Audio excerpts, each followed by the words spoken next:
అందరికీ నమస్కారం. ఈరోజు చంద్రబాబు నాయుడు గారు నెల్లూరులో నేషనల్ హైవేని ఆనుకునే ఎన్నికలకు ముందు ఈనాటి ముఖ్యమంత్రి వైఎస్ జగన్మోహన్ రెడ్డి గారు సమరశంఖారావం సభ ఎక్కడ నిర్వహించాడో అదే స్థానంలో ఈరోజు చంద్రబాబు నాయుడు రా కదలి రా సభ ఈరోజు ఆయన అక్కడ ఏర్పాటు చేసి ఆ సభలో పాల్గొనడం జరిగింది. అయితే మీడియా సాక్షి, వచ్చినటువంటి ప్రజల సాక్షి, చూసినటువంటి ప్రతి ఒక్కరూ చంద్రబాబు నాయుడు పరిస్థితి ఆంధ్ర రాష్ట్రంలో ఎంత దారుణంగా ఉంది, నెల్లూరు జిల్లాలో చంద్రబాబు నాయుడు గ్రాఫ్ ఎంత మేర పడిపోయిందని ఈరోజు ఆ సభ చూసిన వెంటనే వచ్చినటువంటి ప్రతి ఒక్కరికి, టీవీలో చూసినటువంటి ప్రతి ఒక్కరికి అర్థమైపోయింది. చంద్రబాబు నాయుడు చెప్పుకుంటున్నాడు, మా నాయకత్వం పెరిగింది, నాకు బలం పెరిగింది, నాకు క్యాడర్ పెరిగింది, నాకు ఓట్లు పెరిగాయి, నాకు ఏకపక్షంగా ఉంది. పాపం వాళ్ళ కొడుకైతే ఒక బుక్ ఒకటి తీసుకొని నేను ఆయన పేరు రాశా, ఈయన పేరు రాశా అని చెప్పి ముందు రాసుకోవాల్సింది తెలుగుదేశం పార్టీని సర్వనాశనం చేయడానికి కారకుడైనటువంటి చంద్రబాబు నాయుడు పేరు రాసుకోవాలి. రెడ్ బుక్లో లోకేష్ ముందు కొట్టాల్సింది చంద్రబాబు నాయుడు నేరుగా పోయి, ఆయన రేపు వచ్చిన తర్వాత కాదు, ఈరోజే రెడ్ బుక్లో ఫస్ట్ పేజీలో పెద్ద అక్షరాలతో రాసుకోవాల్సింది, తాటికైన అక్షరాలతో తెలుగుదేశం పార్టీని, రామారావు పెట్టినటువంటి తెలుగుదేశం పార్టీని చేతుల బంగాళాఖాతంలో కలిపినట్టు చంద్రబాబు నాయుడు గారి పేరు రాసుకుంటే బాగుంటుంది. ఈరోజు మనందరం చూసాము, నా దగ్గర వీడియోలు కూడా ఉన్నాయి, క్లిప్పింగ్స్ కూడా ఉన్నాయి. అసలు ఆ జనం మామూలుగా మాకు నిన్నటి నుంచి ఊతర కొట్టారు. 1,00,000 మందికి పైన జనం అన్నారు. 1,00,000 మందికి పైన 4,000 కుర్చీలు వేయలేకపోయారు, 3,000 తరలించలేకపోయారు. చంద్రబాబు నాయుడు మాట్లాడేటప్పటికీ మీరు వేసినటువంటి 4,000 కుర్చీలు కూడా దాదాపుగా ఖాళీ అయిపోయాయి. కుర్చీలు 1-2 కాదు, సగం కాదు, దాదాపుగా ఖాళీ అయిపోయాయి. అంటే ఒక వ్యక్తి, ఒక రాష్ట్రానికి ముఖ్యమంత్రిగా పనిచేసినటువంటి వ్యక్తి మరలా నేను ముఖ్యమంత్రి కావాలి అని చెప్పి ప్రచారం చేసుకునేటువంటి వ్యక్తి వస్తే జనాల స్పందన ఏ విధంగా ఉందనేటువంటిది 2 విషయాలు మీరు గమనించాలి. ఒకటి, జనం రావడం, హాజరు కావడం, చంద్రబాబు నాయుడు ఉపన్యాసాన్ని శ్రద్ధగా వినడం. ఈ 2 చూస్తే చంద్రబాబు నాయుడికి నెల్లూరు జిల్లాలో 2019 సీన్ మరలా రిపీట్ అవుతుంది. ఒక్క సీటు కూడా వచ్చేటువంటి పరిస్థితి లేదు, అది అర్థమైపోయింది. రెండవది, రాష్ట్ర వ్యాప్తంగా కూడా చంద్రబాబు నాయుడు ఈరోజు పాపం అందరినీ నేను జత చేసి బలంగా రావాలనుకున్నాననేటువంటి పగటి కలలు కంటున్నాడు తప్ప చంద్రబాబు నాయుడు ఈరోజు చెప్పినటువంటి సర్వేల మాదిరిగానే ఎక్కడా చంద్రబాబు నాయుడు విజయానికి దరిదాపుల్లో లేడు, గెలవడంగా దరిదాపుల్లో కూడా లేడు అనేటువంటిది అర్థమైపోయింది. సరే, జనం రాలేదు, సభ వెలవెలపోయింది. ఒకవేళ రేపు ఎవరు ఎన్ని మాట్లాడినా, ఎన్ని రకాలుగా ప్రలోభ పెట్టడానికి ప్రయత్నం చేసినా వచ్చినటువంటిప్పుడు ఆ జనం కూడా కాస్త మందిని చూపించే ప్రయత్నం చేశారు. ఆ తర్వాత పాపం అనుకూల మీడియా ఏదైతే ఉందో ఆ ముందుండేటువంటి 100 మందిని తప్ప ఆ 100 మందిని దాటి చూపించలేకపోయింది. దాటి చూపిస్తే ఖాళీ కుర్చీలు కనపడతాయి కాబట్టి స్పష్టంగా కనపడింది మీడియాలో. ఆ మీడియా చూపించేటప్పుడు కరెక్ట్గా తగ్గించుకుంటా వచ్చి చివరిలో చంద్రబాబు నాయుడు క్లోజ్ చేసేటప్పటికి ఆ ముందున్నటువంటి 100 మంది తప్ప, 100 మంది ముందున్నటువంటి వాళ్ళు తప్ప మిగతా వాళ్ళు కూడా చంద్రబాబు సభని, చంద్రబాబు యొక్క ఉపన్యాసాన్ని ఎంత సీరియస్గా విన్నారనేటువంటిది కూడా ఒకసారి చూడొచ్చు. పాపం ఒకడు కూర్చొని, ఎదురుగా కూర్చొని, ఒకడు ఆవిడతో బాతాకాన్ని కొట్టుకుంటా, లోపల మీటింగ్లు మాట్లాడుకుంటా, అసలు స్పందన అనేటువంటిది చంద్రబాబు నాయుడు నెల్లూరు సభకి కదలరాకు వచ్చిందా? కాబట్టి అది స్పష్టత వచ్చేసింది దాని మీద. చంద్రబాబు నాయుడు నెల్లూరులో 0. చంద్రబాబు నాయుడు పాపం నిన్నటి వరకు నేను పెద్ద సంగతి అంటున్నాడు. చంద్రబాబు నాయుడు పరిస్థితి అర్థమైపోయింది. రెండోది, సాధారణంగా మాట్లాడినట్టు ఇక చంద్రబాబు నాయుడు సభను గురించి మనం ఎక్కువసేపు మాట్లాడుకోబడలే, ఎందుకంటే సభ అట్టర్ ఫ్లాప్ అయిందనేటువంటిది ప్రతి ఒక్కరికి తెలిసిన తర్వాత ఆయన సభను గురించి మనం ఎక్కువసేపు సమయం చేయాల్సిన పని లేదు. చంద్రబాబు నాయుడు రెండో ప్రయత్నం చేశాడు. ఏంటంటే జనం రాకపోయినా తనకు అనుకూలంగా ఉండేటువంటి మీడియా ద్వారా నేను ఏదో అనర్గళంగా మాట్లాడి దీనిని ప్రజల్లోకి పంపించాలి అనేటువంటి ఒక కుటిల ప్రయత్నం చేసినట్టు కనిపించింది. ఎందుకు కుటిల ప్రయత్నం అన్నా అంటే సాధారణంగా ఎవడైనా, నా స్థాయి వాడైనా సరే, నేనైనా సరే, మంత్రిగా ఉన్నా, ఒక శాసనసభ్యుడిగా ఉన్నా, జనం లేనటువంటి సభలకు వెంటనే వాటిని ఆపేసి వెళ్ళిపోతాం, ఖాళీ కుర్చీలకు మాట్లాడడం. కానీ చంద్రబాబు నాయుడు ఇవి ఏమీ లేదు. ఎందుకంటే చంద్రబాబు నాయుడికి సిగ్గు లజ్జ అనేటువంటిది ఏమాత్రం లేవు కాబట్టి ఆ పట్టింపులు ఎవరు నవ్వినా నాకేముందిలే, నవ్విపోదురు కాక నాకేంటి సిగ్గు అన్నట్టుగా ఖాళీగా ఉన్నటువంటి కుర్చీలతోనే ఒక దాదాపుగా గంటలు ఆయన ఉపన్యసించడం జరిగింది. ఆ గంటలు ఆయన ఉపన్యాసంలో ఒక్కసారి ఆలోచన చేస్తే ఆయన ఏదైతే గతంలో చెప్పాడో నేను అల్లది చేస్తా, ఇల్లది చేస్తా, ఇదిగో ఈ అభివృద్ధి చేస్తా అనేటువంటిది తప్ప ఈ జిల్లాకు కానీ లేదా రాష్ట్రానికి కానీ ఏ రంగానికైనా సరే ఇదిగో నా హ్యాములో నేను ఇది అభివృద్ధి చేశాను, మీరు ఇక్కడ వైఫల్యం చెందారనేటువంటి మాట ఒక్కటి కూడా చెప్పలేకపోయాడు. నేను అంతెత్తున చేశా ఇంతెత్తున చేశా అభివృద్ధి అనేటువంటి విషయాలు ఆయన మాట్లాడాడు. ఎక్కడ ఏ విధంగా నువ్వు అభివృద్ధి చేశావు, నువ్వు అభివృద్ధి చేస్తుంటే ఈ ప్రభుత్వం ఎక్కడ వైఫల్యమైందా అభివృద్ధి దిశగా అడుగులు వేయడంలో అనేటువంటి దాని మీద స్పష్టత లేదు. వ్యవసాయం గురించి మాట్లాడాడు. నేను అనేక సందర్భాలలో చంద్రబాబు నాయుడికి ఒక ఛాలెంజ్ విసిరా, నువ్వు నిజంగా నీకు దమ్ము ధైర్యం ఉంటే నీ పాలనలో వ్యవసాయం ఏ విధంగా ఉన్నది, జగన్మోహన్ రెడ్డి గారి ముఖ్యమంత్రిగా వైఎస్ఆర్ కాంగ్రెస్ పార్టీ ప్రభుత్వంలో మా పరిపాలనలో ఏ విధంగా వ్యవసాయం మీద దృష్టి పెట్టామనేటువంటి దాని మీద నువ్వు బహిరంగ చర్చకు సిద్ధమా అని సవాల్ విసిరితే చంద్రబాబు నాయుడు తోక ముడిచి పారిపోయాడు. ఈ రోజుకి ఆ సవాల్ని స్వీకరించలేదు. 2 సార్లు ఛాలెంజ్ విసిరా, మరలా మీడియా సాక్షిగా నెల్లూరు జిల్లాలో మళ్ళీ వ్యవసాయ రంగాన్ని గురించి మాట్లాడావు కాబట్టి 3వసారి నీకు ఛాలెంజ్ విసురుతున్నా, నీకు దమ్ము ధైర్యం ఉంటే ప్రతి అంశం మీద ప్రతి విషయం మీద వ్యవసాయానికి సంబంధించి కూలంకుషంగా చర్చించడానికి మేము సిద్ధంగా ఉన్నాం. సమయం తేదీ వేదిక ఖరారు చేస్తే ఎక్కడికైనా వచ్చి నీ హయాంలో ఏం జరిగిందో రైతుల ముందే కూర్చొని మాట్లాడదాం, మా హయాంలో ఏం జరిగిందో రైతుల ముందే కూర్చొని మాట్లాడదాం.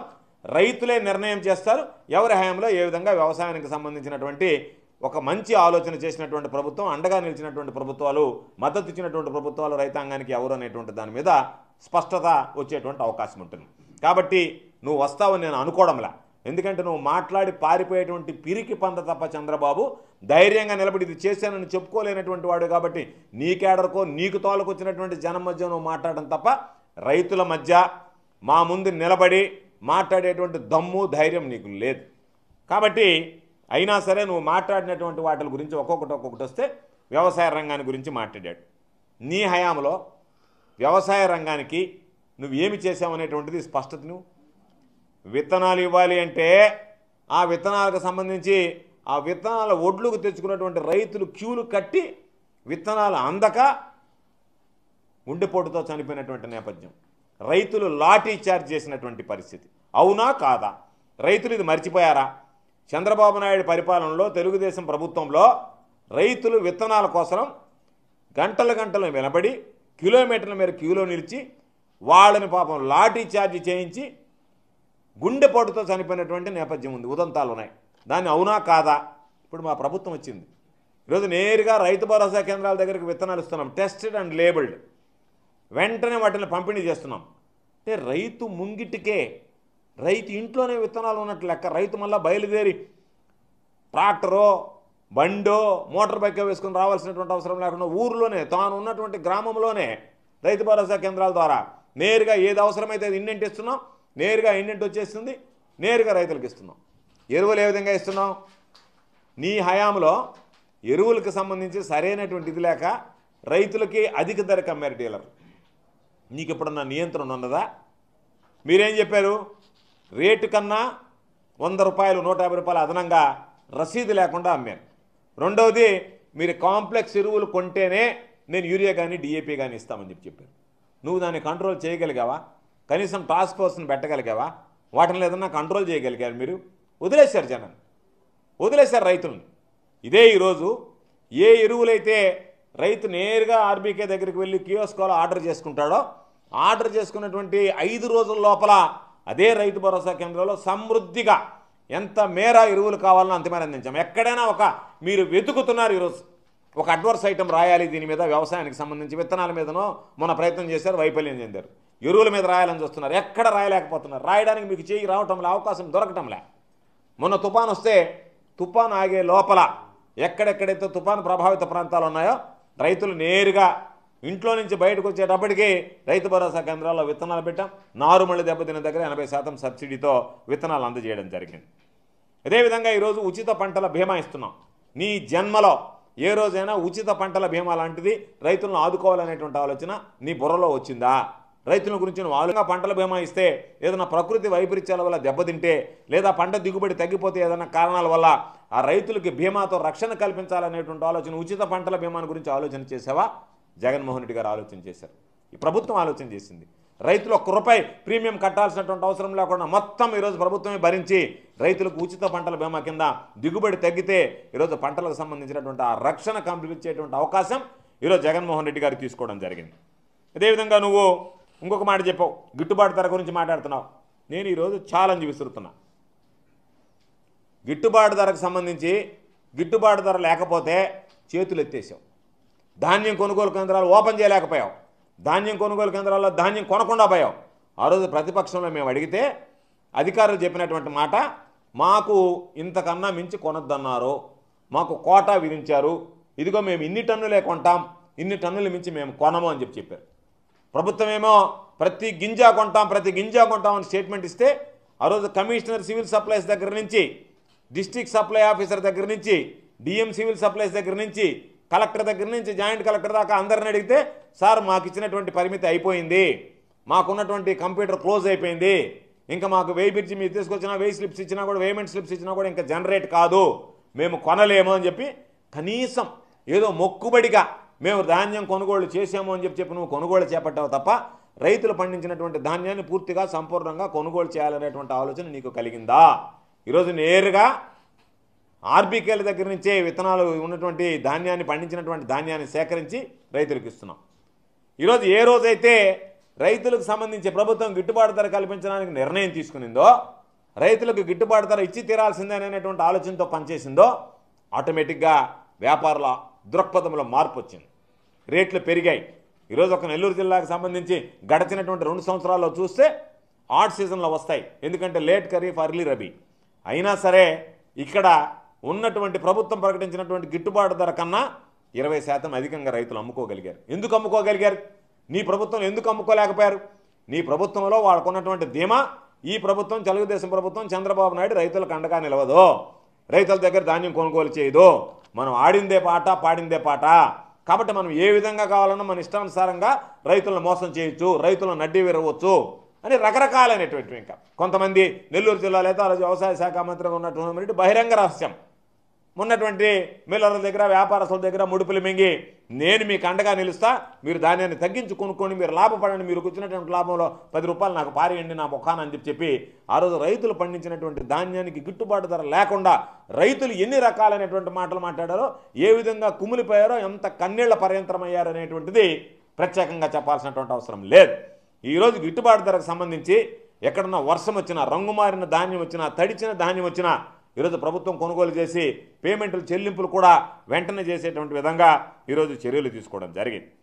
అదేవిధంగా ఈరోజు ఇన్పుట్ సబ్సిడీ, ఏదన్నా ఒక పంట నష్టం జరిగితే ప్రకృతి వైపరీత్యాల వల్ల, విపత్తుల వల్ల ఆ సీజన్ ముగిసే లోపలనే ఇన్పుట్ సబ్సిడీ రైతులకు ఇవ్వాలనేటువంటి ఒక నిర్ణయం తీసుకున్న ముఖ్యమంత్రి గారు, ఖరీఫ్లో ఏదన్నా నష్టం జరిగితే ఖరీఫ్ సీజన్ ముగిసే లోపల, రబీ సీజన్లో ఏదైనా నష్టం జరిగితే రబీ సీజన్ ముగిసే లోపల రైతులకు ఆ నష్టపరిహారం ఏదైతే ఉందో పెట్టుబడి రాయితీ దాన్ని వెంటనే ఇచ్చేదానికి ఏర్పాట్లు చేశారు. నారుమడి దెబ్బతింటే 80% సబ్సిడీతో వెంటనే విత్తనాలు ఇస్తున్నాం.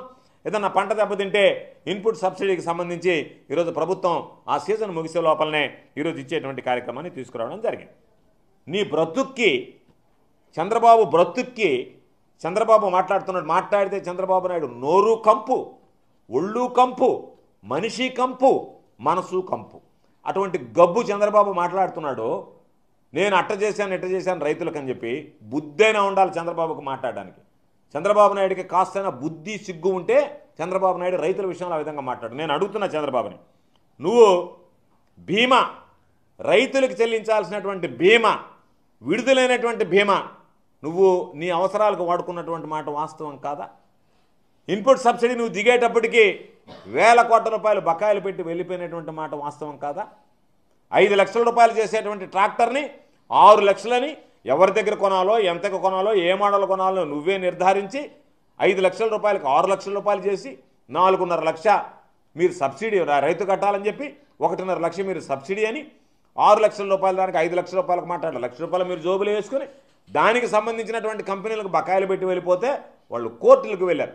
ఆ డబ్బు జగన్మోహన్ రెడ్డి గారు వచ్చిన తర్వాత కట్టడం జరిగింది. రైతు రథం, నువ్వు తినిన రైతు రథం, రైతుల పేరు చెప్పి నువ్వు దోచుకున్నటువంటి డబ్బుకు సంబంధించినటువంటి బకాయిలు ఈ ప్రభుత్వం వచ్చిన తర్వాత చెల్లించడం జరిగింది. డ్రిప్ ఇరిగేషన్కి సంబంధించి దాదాపుగా 1000 కోట్ల రూపాయలు చంద్రబాబు బకాయి పెట్టి వెళ్ళిపోతే జగన్మోహన్ రెడ్డి గారు ఆ 1000 కోట్ల రూపాయలు ఇచ్చి డ్రిప్ ఇరిగేషన్ మరలా ప్రారంభించాడు. నీ జీవానికి నీ పుణ్యమాని డ్రిప్ ఇరిగేషన్ కంపెనీలు మూతపడిపోయాయి, మూసేశారు పాపం చిన్న కంపెనీలు. మరలా వాటిని తెరిపించి ఈరోజు వాళ్ళకి బకాయిలు చెల్లించి మరలా వాళ్ళ దగ్గర ఉత్పత్తి తీసుకొచ్చి ఈరోజు రైతులకు డ్రిప్ ఇరిగేషన్కి సంబంధించినటువంటి పరికరాలను పంపిణీ చేశాం. చివరికి ఎంత సిగ్గుమాలినటువంటి వాడివి నువ్వు రైతుల గురించి మాట్లాడుతున్నావు. రైతులు చనిపోతే 5 లక్షల రూపాయల ఆత్మహత్యకు సంబంధించినటువంటి డబ్బులు ఇవ్వాల్సి ఉంటే దానికి సంబంధించి బకాయిలు పెట్టి వెళ్ళిపోయినటువంటి నీచుడు నువ్వు. రైతులు ఆత్మహత్య చేసుకుంటే ఆ కుటుంబాల పాపం మగ్గిపోతుంటే బాధపడుతుంటే ఆ ఆత్మహత్యలకు సంబంధించి నేను ఇంత ఇస్తానని చెప్పి ప్రకటించి డబ్బు ఇవ్వడానికి నీకు మనసు రాక చేయి రాక ఆ కుటుంబాలను అనాథలుగా వదిలేస్తే జగన్మోహన్ రెడ్డి గారు ముఖ్యమంత్రి అయిన తర్వాత ఎంతమంది అయితే ఆత్మహత్యలు చేసుకున్నారో, కొన్ని ఆత్మహత్యలు జరిగినా సరే ఇది ఆత్మహత్యలు జరగలేదు అని చెప్పి నువ్వు పాపం ఆ కుటుంబాల పట్ల నిర్దయగా దుర్మార్గంగా ప్రవర్తిస్తే జగన్మోహన్ రెడ్డి గారు ముఖ్యమంత్రి అయిన తర్వాత ఆ కుటుంబాలను మరలా పునః విచారించి నువ్వు పెట్టినటువంటి నువ్వు నిర్ధారించినటువంటి ఇంతమంది చనిపోయారు, ఆత్మహత్యలు చేసుకున్నారు, రైతు ఆత్మహత్యలు, వాళ్ళకి ఇవ్వాలనేటువంటి బకాయిలతో పాటు ఎంతమంది పాపం నిజంగా ఆత్మహత్య చేసుకున్నటువంటి కుటుంబాలు ఉన్నాయో వాళ్ళందరికీ కూడా జగన్మోహన్ రెడ్డి గారు ఈరోజు ఆత్మహత్యలకు సంబంధించినటువంటి ఆ నష్టపరిహారాన్ని ఇవ్వడం జరిగింది. ఉచిత విద్యుత్తుని గురించి మాట్లాడుతున్నావు. ఉచిత విద్యుత్తుకు సంబంధించి డిస్కంలు నీ పుణ్యమాని కుప్ప కూలిపోయాయి. 1000 కోట్ల రూపాయలు బకాయిలు పెట్టి వెళ్ళిపోయావు డబ్బులు చెల్లించకుండా. వాళ్ళు ఈరోజు డిస్కంలకు సంబంధించినటువంటి సమస్యలన్నీ వస్తే జగన్మోహన్ రెడ్డి గారు వచ్చిన తర్వాత డిస్కంలకు సంబంధించి నువ్వు ఎగ్గొట్టి ఎగనాం పెట్టి దోచేసుకుని వెళ్ళిపోయినటువంటి ఆ బకాయిల్ని జగన్మోహన్ రెడ్డి గారు ఇచ్చారు. 1000 కోట్ల రూపాయలు ఇచ్చి మరలా ఎక్కడైతే సబ్స్టేషన్లు అవసరమవుతాయో, ఎక్కడైతే దానికి సంబంధించినటువంటి ట్రాన్స్ఫార్మర్స్ అవసరమవుతాయో, అడిషనల్గా ఎన్ని రకాలైనటువంటి 132 kV కానీ 33 kV సబ్స్టేషన్లు కానీ ఎక్కడెక్కడ అవసరమైతే వాటిని పెంచి నాణ్యమైన విద్యుత్తుని ఈరోజు రైతాంగానికి జగన్మోహన్ రెడ్డి గారు నువ్వు పెట్టినటువంటి నీ పాపాలన్నిటిని రైతుల పాలిట ఎక్కడ శాపాలుగా మారుతానని చెప్పి వాటిని ఆ పాపాలన్నీ కడిగి ప్రక్షాళన చేసి ఈరోజు రైతులకి అండగా నిలవడం జరిగింది. ఇంకో మాట చెప్పాడు, అక్వాకు సంబంధించి రూపాయిన్నర. బుద్ధి ఉందా? నువ్వు ఇచ్చావా? నీకు ఎప్పుడన్నా కలిగిందా అక్వా రైతులకి డబ్బులు ఇవ్వాలని? నెల్లూరు జిల్లాలో 2019లో తుఫాను వస్తే అక్వా రైతులను ఏమడిగారు? నష్టపోయాం, రొయ్యల చెరువులు కొట్టకపోయాయి, నువ్వు డబ్బులు ఇవ్వు, ఇన్పుట్ సబ్సిడీ ఇవ్వవు, నీ మీద మాకు నమ్మకం లేదు, కనీసం విద్యుత్ తారీఫుకు సంబంధించి బకాయిలు పడుతున్నాం, నష్టపోతున్నాం, విద్యుత్ తారీఫులో రాయితీ ఇవ్వండి మాకు అని అంటే దానిని ఇస్తాను అని చెప్పి ఎగ్గొట్టినటువంటి వాడివి నువ్వు. ఏమాత్రం రైతుల పట్ల కనికరవు లేనటువంటి వాడి. జగన్మోహన్ రెడ్డి గారు ఎప్పుడైతే ₹50 నేను విద్యుత్ ఇస్తానన్నాడో నేను ₹2 ఇస్తానన్నాడు. కానీ నీ మనసు ఒప్పిందా? ఇచ్చావా? ₹2 ఇస్తాను నువ్వు ప్రకటించిన తర్వాత 6 నెలలు 7 నెలలు 8 నెలలు నీకు ఇవ్వడానికి మనసు రాకపోతే ఆ రోజు ప్రతిపక్షంలో శాసనసభ్యునిగా అక్వా రైతులు అందరితో కలిసి అక్వా రంగం కుదేలైపోయింది, నష్టాల పాలవుతున్నారు, రైతుల పాపం ఇబ్బందులు పడుతున్నారు, అప్పుల పాలవుతున్నారు, ఊర్లు వదిలిపెట్టి వెళ్ళిపోతున్నారు, ఆత్మహత్యలకు పాల్పడుతున్నారని చెప్పి ఆ సబ్స్టేషన్లు ముట్టడిచి అక్కడ ధర్నా చేస్తే ఎన్నికలకు ముందు రకరకాలైనటువంటి జీవోలు తెస్తే వాటి మీద కూడా ముందు మీరు కట్టండి ఆ తర్వాత నేను ఇస్తానని జీవో తెస్తే నాయనా నిన్ను నమ్మి కట్టం, నువ్వు కడితే ముంచుతావు కాబట్టి నువ్వు ఇస్తే ఇవ్వు అని చెప్పి మరలా ధర్నా చేస్తే ₹2 చేశాడు. ఎప్పుడు? ఎన్నికలకి 4 నెలల ముందు. ఈ ప్రభుత్వం ₹50 ఇస్తానని చెప్పింది, ₹50 ఇచ్చింది. నువ్వేదైతే aqua zone non aqua zone అని పెట్టావు వాటిని మరలా ఫిష్ సర్వే చేయించాం. ఈ ఫిష్ సర్వే చేసిన తర్వాత ఎక్కడైతే రైతులు రొయ్యల గుంటలు సాగు చేసుకుంటున్నారో వాళ్ళందరికీ ఈరోజు ₹50 ఇచ్చాం. ఎక్కువ కట్టినటువంటి వాళ్ళు ఎవరన్నా ఉంటే గతంలో వాళ్ళకి సంబంధించినటువంటి సర్దుబాటు చేసి మరలా కట్టకుండా ఎక్కడన్నా ఏ ప్రభుత్వమైనా ముందు ₹4 కట్టారు, ఈరోజు వాళ్ళు ₹1.5 వచ్చిందంటే ఈ రోజు నుంచే అంటారు. అటువంటిది ముందు కట్టినటువంటి ₹4 కట్టినటువంటి వాళ్ళకు కూడా అక్వాలో ఆ ₹1.5 ఏదైతే ఉందో ₹1.5 పట్టుకొని ₹2.5 మినహాయించి ఆ తర్వాత ఆ ₹2.5 డబ్బులు మీరు ఎంతైతే గతంలో అదనంగా కట్టారో అవి సర్దుబాటు అయ్యేంత వరకు మీ దగ్గర బిల్లులు కట్టించుకున్నటువంటి పరిస్థితి లేదు. కాబట్టి ఈరోజు నువ్వు వచ్చి నేను అక్వా రంగానికి ₹50 కరెంట్ ఇవ్వాలని నిర్ణయం తీసుకుని నువ్వు నిర్ణయం తీసుకునేది నీ బొంద. జగన్మోహన్ రెడ్డి గారు ₹50 ఇస్తా ఉంటే నీ జీవితంలో ఏ రోజైనా ఒక్క కొత్త పథకం తీసుకొచ్చావా? జగన్మోహన్ రెడ్డి గారు అమ్మఒడికి 15,000 ఇస్తే ఒక బిడ్డకి ఇస్తున్నా నేను అందరికి ఇస్తా, రైతు భరోసా 15,000 ఇస్తే నేను 20,000 ఇస్తా. నువ్వు రైతు రుణమాఫీ చేస్తానన్నావు, చేసావా? రైతు రుణమాఫీ మాట మీద నిలబడ్డావా? 87,000 అసలు 24,000 కోట్ల వడ్డీ, 87,000 కోట్ల అసలు, 24,000 కోట్ల వడ్డీ, 1,11,000 కోట్లు. నీ నోటితో నువ్వే చెప్పేవే. బేషరతుగా రుణమాఫీ చేస్తానని వాగేవే. ఆ రోజు ఆర్థిక శాఖ మంత్రిగా ఉన్నటువంటి యనమల రామకృష్ణుడు 1,00,000 కోట్లైనా సరే చేసి తీరుతామన్నాడే. ఎక్కడన్నా ఒక్క రూపాయి దానికి సంబంధించినటువంటిది ఆ రోజు 50,000 రూపాయలు లోపలుంటే నేను వన్ టైం సెటిల్మెంట్ అన్నా. ఆ తర్వాత 1,50,000 అంటివి, స్కేల్ ఆఫ్ ఫైనాన్స్ అంటివి, ఇంటికొక్కరికే ఇస్తానంటివి, రకరకాలైనటువంటివి పెట్టి ఇవన్నీ కూడా వ్యవసాయ రుణాలు కాదు అని చెప్పానని, ఏదైతే రైతులు పంట రుణాలు తీసుకున్నారో క్రాప్ లోన్స్ వాటికే ఇస్తానని చెప్పి మాట్లాడితే రకరకాలైనటువంటి నిబంధనలు చేసి 5 విడతల్లో ఇచ్చేస్తానని, ఆ 5 విడతల్లో కూడా ఇవ్వకుండా నువ్వు రైతులను మోసం చేసినటువంటి నీచ చరిత్ర మీదా కాదా చంద్రబాబు? చెప్పు సమాధానం. ఈరోజు మేము చెప్పాం 12,500 4 విడతల్లో 50,000 రూపాయలు. ఈరోజు ఎంత ఇస్తున్నాం? 13,500 5 విడతల్లో 67,500. రైతులకి నీలాగా చెప్పి మోసం చేయలే జగన్మోహన్ రెడ్డి గారు. చెప్పిన దానికన్నా మిన్నగా ఇస్తున్నాం. ఈరోజు గర్వంగా చెప్తున్నాం, నువ్వు రైతుల్ని మోసం చేసి వెళ్ళిపోతే రుణమాఫీ పేరుతో మేము నువ్వు చెప్పిన దానికన్నా ఎక్కువగా గర్వంగా ఇస్తున్నాం అని చెప్పగలుగుతున్నాం. కాబట్టి వ్యవసాయ రంగాన్ని గురించి నువ్వు మాట్లాడడం అనేటువంటిది, నువ్వు మాట్లాడితే ఒకటే గుర్తుంచుకో, ఆకాశం మీద ఉమ్మేస్తే అది తిరిగి నీ ముఖానే పడద్దు అన్నటువంటి విధంగా వ్యవసాయ రంగాన్ని గురించి నువ్వు మాట్లాడడం ప్రయత్నిస్తే రైతులు నిన్ను చీకొడతారు, నీ ముఖాన్ని ఉమ్మేస్తారనేటువంటి విషయాన్ని గుర్తుంచుకో. రైతులని ఎన్ని విధాలుగా ఇబ్బందులు పెట్టాలనో, ఎన్ని విధాలుగా వాళ్ళని నాశనం చేయాలనో అన్ని విధాలుగా నాశనం చేసినటువంటి వాడివి నువ్వు. కాబట్టి రైతుల గురించి మాట్లాడేటువంటి, రైతు వ్యవసాయాన్ని ఉచ్చరించేటువంటి అర్హత కూడా చంద్రబాబు నాయుడుకి లేదు అనేటువంటిది ఈ సందర్భంగా నేను స్పష్టం చేస్తున్నాను. ఇకపోతే నెల్లూరు జిల్లా అభివృద్ధిని గురించి మాట్లాడాడు చంద్రబాబు నాయుడు. నెల్లూరు జిల్లా అభివృద్ధిని గురించి మాట్లాడేటప్పుడు అసలు జిల్లాలో నువ్వు 2014లో బాధ్యతలు, 2014లో బాధ్యతలు స్వీకరించిన తర్వాత ఏం జరిగింది? 2015లో ఉధృతమైనటువంటి వర్షం వచ్చింది, విపరీతమైనటువంటి వరదలు వచ్చాయి. వస్తే చంద్రబాబు నాయుడు కనీసం 2015 సంవత్సరంలో వరదల గురించి పట్టించుకోలే, దాని జోలికి పోలే. ఆ రోజు జరిగినటువంటి పనులకి వచ్చాడు. వచ్చామా, ఉన్నామా, వెళ్ళిపోయామా? సిగ్గైనా ఉండాలి మాట్లాడడానికి నువ్వు నెల్లూరు జిల్లా అభివృద్ధిని గురించి. నెల్లూరు చెన్నై జాతీయ రహదారికి గండి పడితే 5 సంవత్సరాలు నువ్వు ముఖ్యమంత్రిగా ఉండి నెల్లూరు చెన్నై అతి ప్రధానమైనటువంటి జాతీయ రహదారికి మరమ్మతులు చేయలేక ఆ గండిని తాత్కాలికంగా పూడ్చి శాశ్వత ప్రాతిపదికన రోడ్డు నిర్మాణం చేయలేక వెళ్ళిపోయినటువంటి పనికి మాలినటువంటి వాడివి నువ్వు, చరిత్రహీనుడు నువ్వు. 5 సంవత్సరాలు ఒక ముఖ్యమంత్రిగా పనిచేసి ఇంత ప్రధానమైనది ఉంటే కేంద్ర ప్రభుత్వంతో మాట్లాడి చేయలేకపోయావు. జగన్మోహన్ రెడ్డి గారు ముఖ్యమంత్రి అయిన వెంటనే మేము వెళ్ళి, సార్ మాకు సంబంధించినటువంటి అతి ప్రధానమైనటువంటి రహదారి, జాతీయ రహదారి ఇబ్బందులు ఉందంటే కేంద్ర ప్రభుత్వం దృష్టికి తీసుకువెళ్ళి దానిని వెంటనే నిధులు మంజూరు చేయించి, ప్లాన్స్ అప్రూవ్ చేయించి, అది శాశ్వత ప్రాతిపదికన ఈరోజు నెల్లూరు చెన్నై రహదారి ఏదైతే ఉందో జాతీయ రహదారి, అది నా నియోజకవర్గం గుండా పోతుంది. ఆ రహదారిని పునరుద్ధరించినటువంటి ఘనత వైఎస్ఆర్ కాంగ్రెస్ పార్టీ ప్రభుత్వం ఉంది, జగన్మోహన్ రెడ్డి గారిది. నీ హయాంలో జరిగినటువంటిది. నీ హయాంలో 2015లో నెల్లూరు జిల్లాలో వరదలు వచ్చినప్పుడు కొట్టకపోయినటువంటి ప్రధానమైనటువంటి జాతీయ రహదారిని రిపేర్ చేయించలేకపోయాము, శాశ్వత ప్రాతిపదికన మరమ్మతులు చేయించలేకపోయావు. నువ్వా అభివృద్ధిని గురించి మాట్లాడేది, జిల్లా అభివృద్ధిని గురించి మాట్లాడేది. అదేవిధంగా ఆ రోజు అందరూ వెళ్ళారు, నువ్వే వెళ్ళావు, సర్వేపల్లి రిజర్వాయర్ని చూసావు. సర్వేపల్లి రిజర్వాయర్ కొట్టుకుపోయేటువంటి పరిస్థితి వచ్చిందని చెప్పి ఆ రోజు పాపం మంత్రులుగా ఉన్నటువంటి నారాయణ గారు, ఈరోజు ఇండి ఉడతలు పట్టేవాడు సోమిరెడ్డి, వీళ్ళందరూ పోయి మాట్లాడారు ఆ రోజు. సరే బాగానే ఉంది, వర్షం తగ్గిపోయింది, ₹1 డబ్బులు పెట్టి దాన్ని రిపేర్ చేయించావా? ఎన్నికల ముందు ఓ జీవో ఇచ్చారు, ₹1 దానికి సంబంధించినటువంటి డబ్బు ఖర్చు పెట్టకుండా జీవో ఇచ్చి దానికి అట్టహాసంగా ఆర్భాటంగా శంకుస్థాపన చేసి వెళ్ళిపోయారు. ఈరోజు మా ప్రభుత్వం వచ్చిన తర్వాత దానికి సంబంధించినటువంటి పనులు ప్రారంభించాం.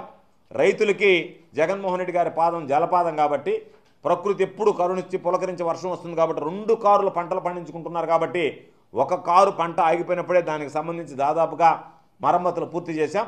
ఈరోజు దాదాపుగా సర్వేపల్లి రిజర్వాయర్కి నీళ్లు ఆగితే వెంటనే దానికి సంబంధించి పూర్తిగా చేయడానికి, అటువంటి సర్వేపల్లి రిజర్వాయర్ ఎంతోమంది రైతులకు వరప్రదాయం లాంటిది. దానికి సంబంధించి నీ హయాంలో నువ్వు ఎప్పుడన్నా పట్టించుకున్నావా? అదేవిధంగా చెప్తాం, సంగం నెల్లూరు బ్యారేజ్, నువ్వు ఎంతసేపటికి పాడిందే పాట ఆడిందే ఆట అన్నట్టుగా నేను సంగం నెల్లూరు బ్యారేజ్లు 70% పూర్తి చేశా, 80% పూర్తి చేశా. ఎందుకు ఆ కొరవ 20%, 30%, 10% పూర్తి చేయలేకపోయావు? ఎందుకు నిధులు ఇవ్వలేకపోయావు? కారణం ఏమిటి? నీకు నిజంగా రైతుల పట్ల చిత్తశుద్ధి ఉంటే నెల్లూరు జిల్లాకు సంబంధించి పెన్నార్ డెల్టా మోడరైజేషన్ కింద బ్రిటిష్ కాలం నాటి కట్టినటువంటి సంగం నెల్లూరు బ్యారేజీలని పునర్నిర్మించాలనేటువంటి ఆలోచనతో రాజశేఖర రెడ్డి గారు శంకుస్థాపన చేస్తే, రాజశేఖర రెడ్డి గారు ముందు ఎవరూ పట్టించుకోకపోతే, రాజశేఖర రెడ్డి గారు శంకుస్థాపన చేస్తే, రాజశేఖర రెడ్డి గారు ఈ లోకాన్ని వదిలి వెళ్ళిపోయిన తర్వాత ఏ ప్రభుత్వం పట్టించుకోలేదు, నువ్వు అంతకన్నా పట్టించుకోలేదు అనేటువంటిది స్పష్టం చేయాల్సినటువంటి అవసరం ఉంది రైతాంగానికి. ఈ ప్రభుత్వం అధికారంలోకి వచ్చిన తర్వాత నిధులు ఇచ్చి పూర్తి చేసి దాన్ని ప్రారంభిస్తే మీరేం మాట్లాడుతున్నారు? 80% మా హయాంలో అయింది, మిగతా ఆ 20% ఎందుకు చేతగాని దద్దమ్మలాగా చవటలాగా ఉండిపోయావు చంద్రబాబు? నువ్వు పూర్తి చేసి ఉండాల్సింది. ఏమి నీ దగ్గర నిధులు లేవా అంటే, నీరు చెట్టు కింద అనవసరమైనటువంటి పనులకి వేల కోట్ల రూపాయలు నీకు సంబంధించినటువంటి నాయకులు కార్యకర్తలు దోపిడీ చేశారు రైతుల పేరుతో.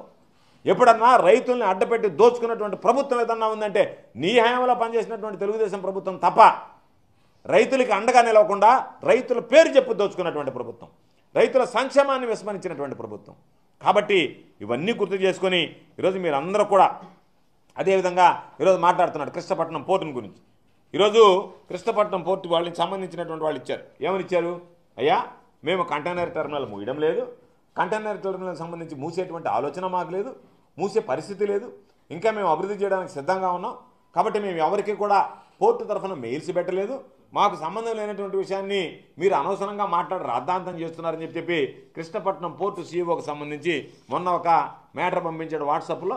ఈరోజు అఫీషియల్గా ప్రెస్ మీట్ పెట్టి లేఖ విడుదల చేసి ఆయన మాట్లాడడం కూడా జరిగింది.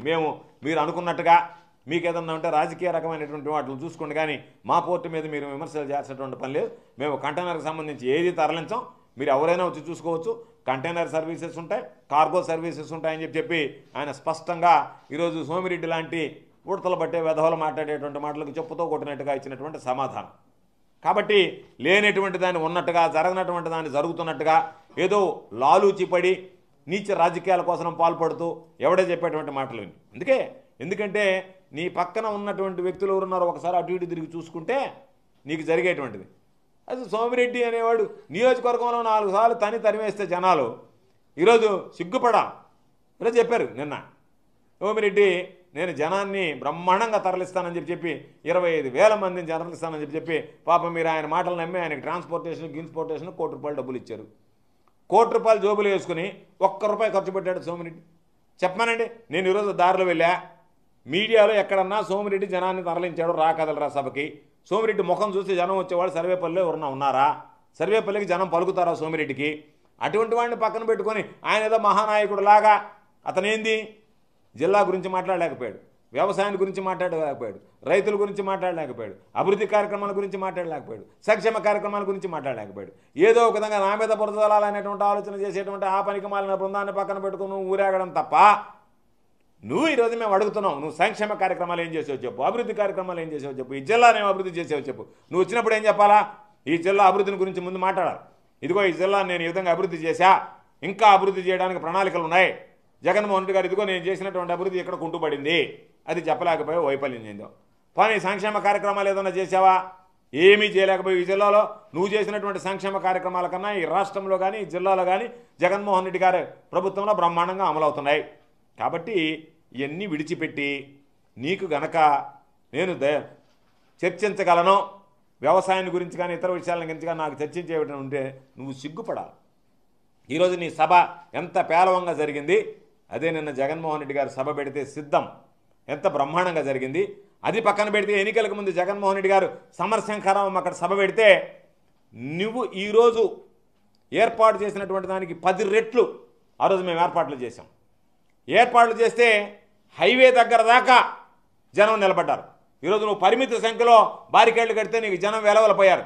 ఆ రోజు జగన్మోహన్ రెడ్డి గారు వస్తున్నాడని చెప్పి వదిలేస్తే నేషనల్ హైవే దాదాపుగా వెనక ఉన్నటువంటి నేషనల్ హైవే దాకా జనం నిలబడ్డారు. భయపడ్డాం, ఏమైనా ప్రమాదాలు జరుగుతాయమని అని చెప్పి ఆ రోజు పోలీసులు సరైనటువంటి భద్రత ఇవ్వలే నీ ప్రభుత్వంలో. అయినా భయపడి పదే మైకులో చెప్పి మీరు ముందుకు రండి, హైవే మీద నిలబడకండి అని చెప్తే హైవే మీద నిలబడేటువంటి జనాలు, హైవేని వదిలిపెట్టి హైవే మధ్య ఉన్నటువంటి డివైడర్ల మీద నిలబడేటువంటి జనాలు ఆ రోజు. ఈరోజు నీ ముఖం చూడడానికి, నిన్ను చూడడానికి, నీ అందం చూడడానికి కనీసం 100 మంది కూడా లేరంటే సిగ్గుపడి నేరుగా ఇదిగో ఈ జనాన్ని చూసిన తర్వాత ఇంక తెలుగుదేశం పార్టీ అధ్యక్షుడిగా నేను కొనసాగదలుచుకోలేదని చెప్పి వెళ్ళిపోవాల్సినటువంటి నువ్వు సిగ్గు లేకుండా మళ్ళీ పత్తిపాటలో మీటింగ్ అని చెప్పిపోయావంటే నీ నీచమైనటువంటి బుద్ధి బయటపడుతుంది. జనాలు మరొకసారి నీకు బుద్ధి చెప్పడానికి సిద్ధంగా ఉన్నారు. 2024 ఎన్నికలతో చంద్రబాబు నాయుడు తెలుగుదేశం పార్టీ ఈ రాష్ట్రంలోనే కనుమరుగైపోవడం ఖాయం అని చెప్పి ఈ సందర్భంగా తెలియజేస్తా. మరలా చంద్రబాబు నాయుడికి చివరిగా చెప్పేది, నీకు దమ్ము ధైర్యం ఉంటే రైతుల విషయం మీద, వ్యవసాయం మీద వ్యవసాయ శాఖ మంత్రిగా నేను చర్చించడానికి సిద్ధంగా ఉన్నా, నీకు సవాల్ విసురుతున్నా.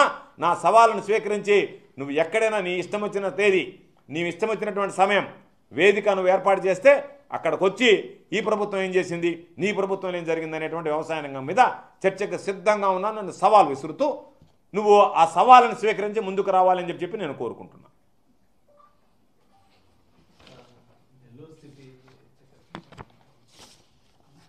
నెల్లూరు సిటీ టికెట్ కానీ ఈ రాష్ట్రంలో ఉండేటువంటి ఏ టికెట్లైనా సరే ఈ ప్రభుత్వాన్ని, ఈ పార్టీని నడిపేటువంటిది మా నాయకుడు జగన్మోహన్ రెడ్డి గారు.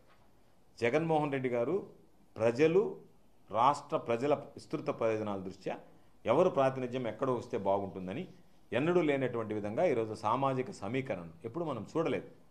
ఎప్పుడన్నా చంద్రబాబు నాయుడు హయాంలో ఎవరన్నా బీసీలకి ఏదైనా ఓడిపోయే సీటు ఉంటే కేటాయించేవాడు.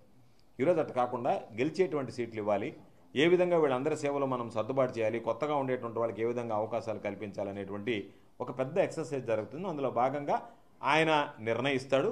ఆయన నిర్ణయం అనేటువంటిది మా అందరికీ కూడా, ప్రతి కార్యకర్తకి, ప్రతి నాయకుడికి, ఈరోజు ఉన్నటువంటి ప్రజాప్రతినిధులకి అందరికీ శిరోధార్యం.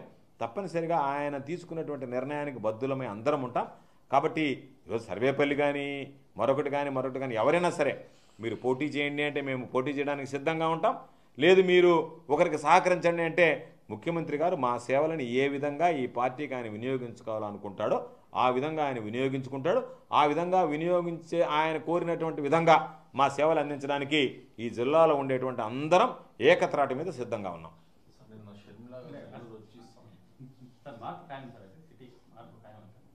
మనకు ఇంతవరకు జాబితా రాలేదు, ఎంతసేపటికి ఊహాగానాలే.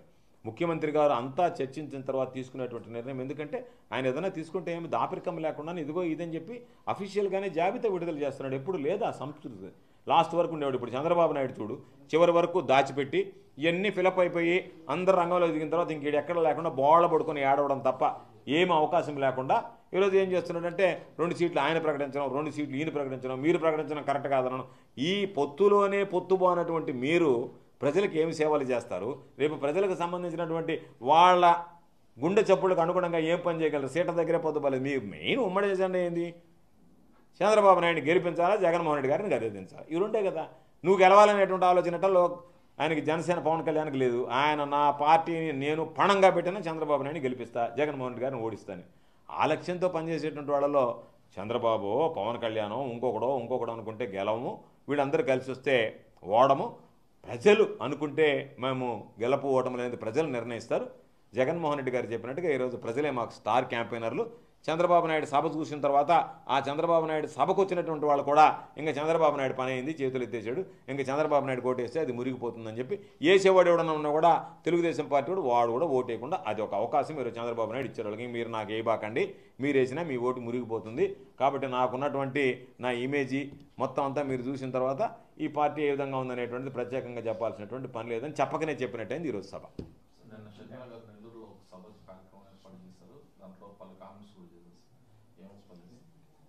అంటే షర్మిలమ్మ ఆమె కామెంట్స్ని గురించి ఒకటే, ఆమె ఆలోచన విధానాన్ని చూస్తే నాకు అనిపించింది చంద్రబాబు నాయుడిని ముఖ్యమంత్రిని చేయాలనేటువంటిది ఆమె హిడెన్ అజెండా. అందుకని చంద్రబాబు నాయుడిని ముఖ్యమంత్రిని చేయడానికి ఏదైతే అన్ని పార్టీలు కలిసాయో ఆమె కూడా వాళ్ళతో గళం కలుపుతుంది, వాళ్ళు మాట్లాడినటువంటి మాటలే మాట్లాడుతుంది. కాబట్టి ఆమె ఆలోచన విధానం చంద్రబాబు నాయుడు, నువ్వు చెప్పమ్మా, చంద్రబాబు నాయుడిని గెలిపించాలి అనుకుంటే మేము చెప్పేది అదే.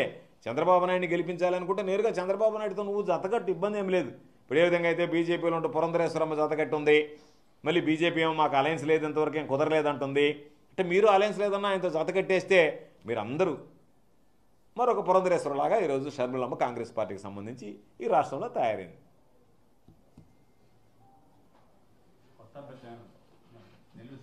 బొచ్చేడు మంది ఉన్నారు అభ్యర్థులు, ఎక్కడ కూడా 175 సీట్లకు కానీ 25 ఎంపీలకు కానీ మాకేవ్వండి అని అలిగేవాళ్ళు, బాధపడేవాళ్ళు, ఆవేళన చెందేవాళ్ళు. అందుకనే జగన్మోహన్ రెడ్డి గారు సీరియల్ ఇస్తున్నారు. కాబట్టి ఎవరికైనా మామూలుగా ఎవరికి టికెట్ ఇవ్వాలి, ఎవరికి టికెట్ ఎవరైతే గతంలో టికెట్ ఆశించారో, టికెట్ ఆశించి టికెట్ పొందలేకపోయారో, పార్టీ పాపం ఏ రోజైతే కష్టకాలంలో ఉన్నప్పుడు జెండాను భుజాన్ని వేసుకుని మోసారో వాళ్ళందరికీ గుర్తించి ఎమ్మెల్సీ పదవులు ఇచ్చాడు. ఆ ఎమ్మెల్సీ పదవులు ఇచ్చాడు. ఆ రోజు వీళ్ళని అభ్యర్థులుగా నిలపలేకపోయాం. ఈరోజు మనకు అవకాశం వచ్చింది కాబట్టి అదే ఎమ్మెల్సీ అభ్యర్థులు ఈరోజు మరలా ఎమ్మెల్యే అభ్యర్థులుగా చేయాలనేటువంటి ఆలోచన చేశాడు. అంతే తప్ప అభ్యర్థులు లేక ఎమ్మెల్సీలు పెట్టడం కదా. ఆ రోజే ఎమ్మెల్సీలుగా ఇచ్చినటువంటి వాళ్ళందరూ పాపం పార్టీకి అభ్యర్థులు మేము అని పాపం కొంతమంది తిరిగారు, ప్రచారం చేసుకున్నారు. ప్రచారం చేసుకున్న తర్వాత కూడా మీకు పార్టీ టికెట్ ఇవ్వలేకపోతున్నామంటే కొంతమంది విభేదం ఉండొచ్చు. మెజారిటీ సభ్యులు మీ నిర్ణయం మా శిరోధార్యం మాకని పాపం కొనసాగారు. ఏ వ్యక్తులైతే ఆ రోజు పార్టీ టికెట్ ఇచ్చి సమన్వయకర్తలుగా నియమించి వాళ్ళకి ఏదైనా కారణాల వల్ల ఆ రోజు మేము టికెట్ ఇవ్వలేకపోయామో వాళ్ళని ఎమ్మెల్సీలు చేశాం, గౌరవించాం. ఆ వ్యక్తులకు మరలా అవకాశం వచ్చినప్పుడు ఈరోజు టికెట్ ఇచ్చేటువంటి కార్యక్రమాన్ని జగన్మోహన్ రెడ్డి గారు చెప్పండి.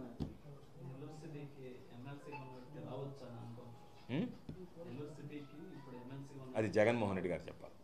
ఆయన మనసులో ఏముందో ఎవరికి తెలియదు, ఎవరితో చర్చించలేదు. అందుకని ఊహాజనితమైనటువంటి వాటి మీద నేను కామెంట్ చేయడం సరికాదు.